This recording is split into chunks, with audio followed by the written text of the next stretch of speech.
네, 도반 여러분 안녕하세요. 무주에 갔다가 다시 오후에 올라왔습니다. 이번에 가서 열심히 농사 지었네요.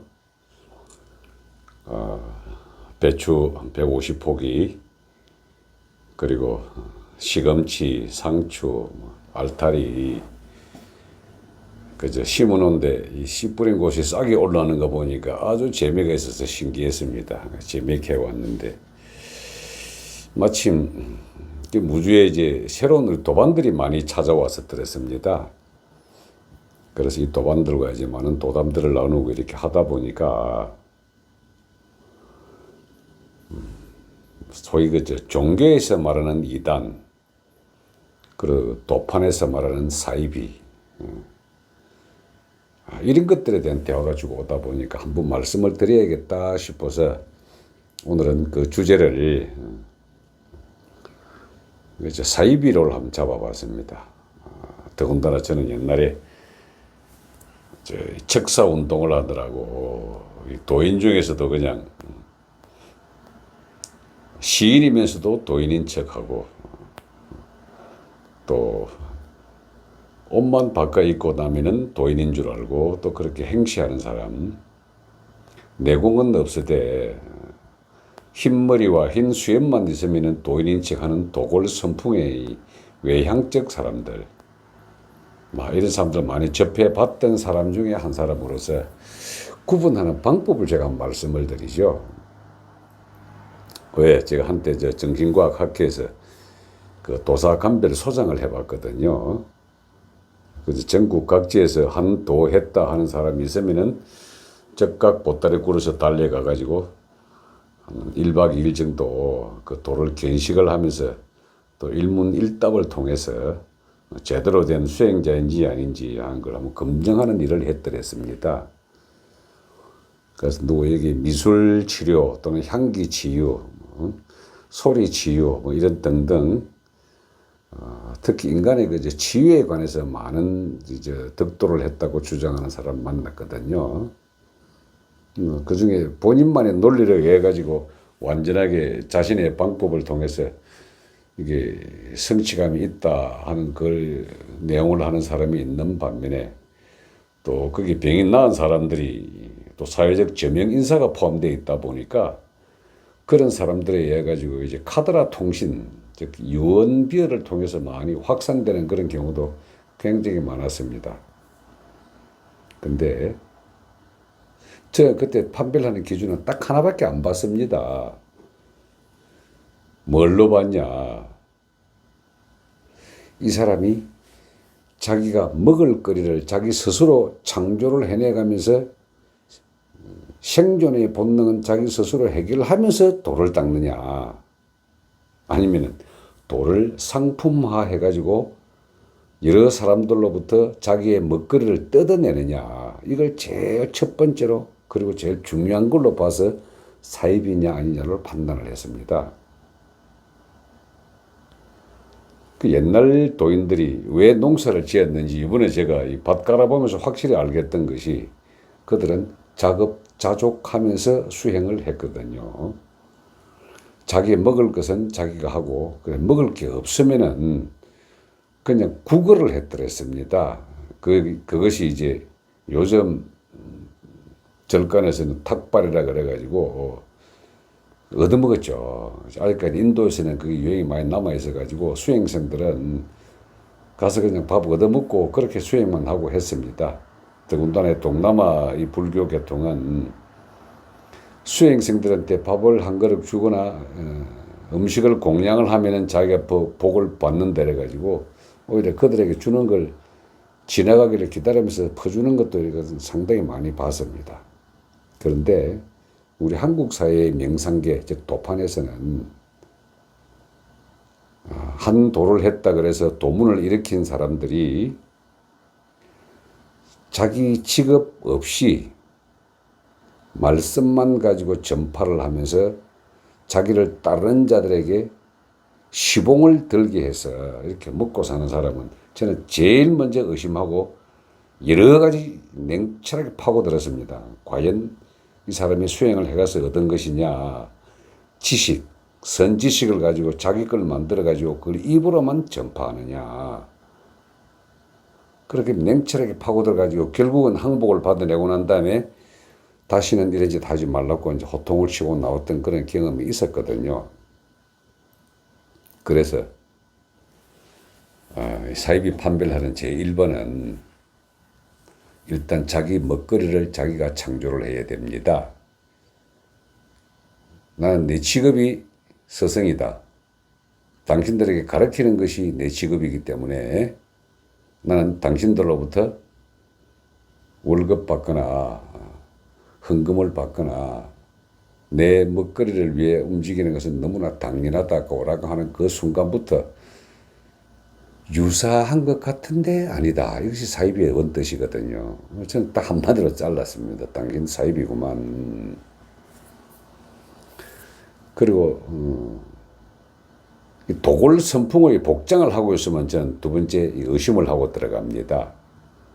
도골 선풍의 복장이라 하면 일단 머리가 희면서 길고 코수염이 희면서 길고 턱수염이 희면서 길고 거기에 흰옷 입은 두루마기를 입게 되면은 말씀을 하지 않고 가만히 앉아만 있으면 저 사람은 도골 선풍이다 이렇게 해서 인정을 해주고 몇몇 신도들이 따르는 케이스가 있습니다.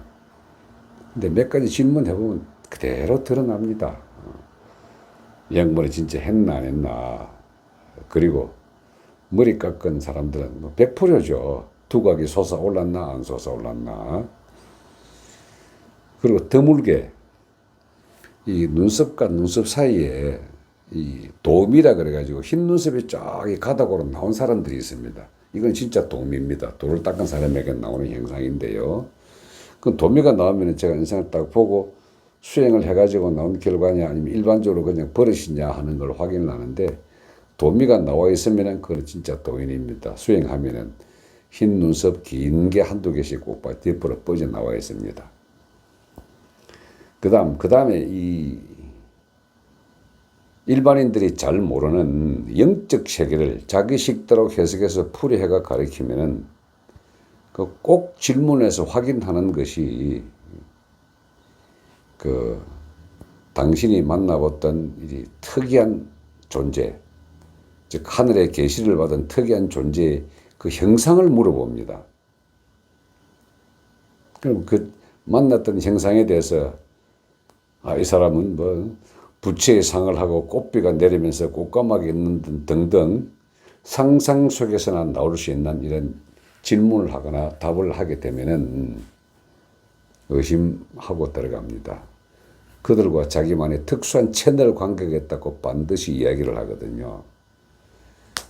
그 특수한 채널 없습니다. 제가 단언코 말씀드리지만은 내 내면에서 일어나는 어떤 나의 소리, 그리고 내면에서 일어나는 내 자신의 과거 전전생을 통해 일어났던 너무나 생생한 현실 감각들, 그 리와인드에서 보는 것밖에 없음에도 불구하고 본인은 자기만이 특별히 선택된 인간으로서 하늘과 채널을 통해서 그 현상을 보았다라고 이야기하는 순간 그때 사입입니다. 자기는 영적 에너지가 뛰어나고 그걸 봤다. 사입입니다. 그리고 그 특별한 존재와 특별한 선택된 인연으로 인해서 이 세상을 좋은 일을 통해서 구원을 하겠다라고 자기가 선택돼 가지고 나는 그 일을 한다라고 하는 사람, 사입입니다. 어느 누구든 그런 하나님의 역사의식, 하나님의 사역군 또는 이런 일꾼들을 가지고 내가 이 하러 왔다라고 이야기하는 그 순간 큰 도에서 보면은 전부 사기입니다. 그 구라입니다. 구라. 그리고 우리 한국 현상계에 있어가지고 아주 옛 선인의 지혜를 오늘의 되살리가 해가지고 어떤 문화운동을 한다거나 뭐 그럴듯한 명분을 갖다 붙여가지고 단체 운동을 한다거나 뭐 정법을 바로 세운다거나 뭐 등등기는 여러 가지 조건을 통해 가지고 우리만이 이걸 하고 이런 일을 하기 위해서는 돈이 필요하다라고 하는 사람들 사입입니다. 제가 어떤 특정 단체를 설명하려고 한 것이 아니라 일반적인 우리나라뿐만이 아닙니다. 인도도 그렇고 미국, 유럽도 다 그렇습니다. 언제든지 이런 사이비는 존재합니다. 그럼 왜 그렇게 이 사이비가 존재하도록 분위기가 돼 있냐라고 하면은 지식으로서 도를 닦거든요. 아니, 지식으로서 도를 배우거든요. 도는 기왕에 내가 경험하고 했던 각종 부조리한 이런 에너지들을 씻어내기 때문에 도를 닦는다라고 하지, 도를 배운다라고는 하지 않는데, 선지식을 가지고 책으로나 또는 말씀으로나 배운 사람들은 말씀으로만 도를 전파합니다. 체험으로서 도를 전파하는 것이 아니라, 근데 그것 또한 사입이죠. 우리나라 이 도가 일반 대중화된 것은 1982년도에 소설 단위를 통해 가지고 전 국민들에게 보통 상식으로 전해졌는데, 그 전에는 70년대 후반에 선도에서 나라 국자를 붙여가지고 국선도라는 이름을 붙여가지고 종로 3과 피카디리 극장 옆 백궁다방에서 시작을 했죠. 그 정상거사가 주관을 한 그곳에 그 주변에 많은 사람들이 있었으나 그들이 대중화시키는데 굉장히 첫 번째 효시였다고 한다면은 그 뒤를 이은 단학선언 아직까지도 존재를 잘 하고 있습니다. 이 소설단 그리고 국선도 단학선언, 저는 이 세 팀과 세 책이 우리나라의 도를 갖다가 일반화시키는데 가장 큰 유공자라고 생각을 합니다. 그들이 뭐 나중에 어떤 행동을 하고 비판적인 사람도 많지만 국민들에게, 일반 국민들에게 상식적으로 도를 전파한 그 공은 인정받아 마땅합니다. 그래서 그들 창시자들에게 경의를 표하고, 또한 두 번째, 불가의 마음 공부법을 일반 대중들에게 알기 쉽게 풀어서 가르쳤던 그 마음 수련은 역시 도의 일부분으로서 국민들에게 삶을 평화롭게 만들어가기 위한 방법을 제시했다는 점에서 그 공적은 높이 치하받아 마땅합니다. 그들 창시자는 이런 사이비 같은 행태를 보이지 않았습니다. 단 사람이 많이 모이고 돈이 있고 하면은 그를 쫓는 측근 추종자들이 나쁜 짓을 많이 합니다. 그래서 이상한 교리도 만들어내고 수행법도 만들어내고, 또 거기에 한때 있다가 나온 사람들이 자기 나름대로의 한 가지씩을 붙잡고 또 자기만의 문파를 창시해가지고 자기가 선택받은 사역자다, 또는 이 방법이 정법이다, 이렇게 하니까 되더라는 식으로 여러 가지 가지를 많이 뻗쳐 나갔습니다. 나쁘다는 뜻이 아니라 다르다는 개념으로 말씀을 드리면은, 과연 그렇게 해가지고 자기와 함께 수행했던 도반들이 얼마나 터진 사람이 많이 나왔느냐가 그 기준이 됩니다. 그래서 저는 그걸 많이 봤거든요. 당신 이외에 당신과 같은 수준에 오른 사람들이 있느냐 하는 것이 또한 제가 두 번째 생각하는 사이비의 척도입니다. 제대로 가르쳤더라면 자기 정도의 수준에 되는 사람이 많이 나와야죠. 그래서 예수는 예수를 잡아먹고 부처는 부처를 잡아먹으라 하는 게, 방법을 가르쳐준 그 사람을 뛰어넘고 항상 발전하는 것이 이 도의 오묘한 재미입니다. 저요, 저보다 뛰어난 도반들 서너 명 있습니다. 그래서 저는 사입이 아닙니다. 오늘은 여기까지 하겠습니다.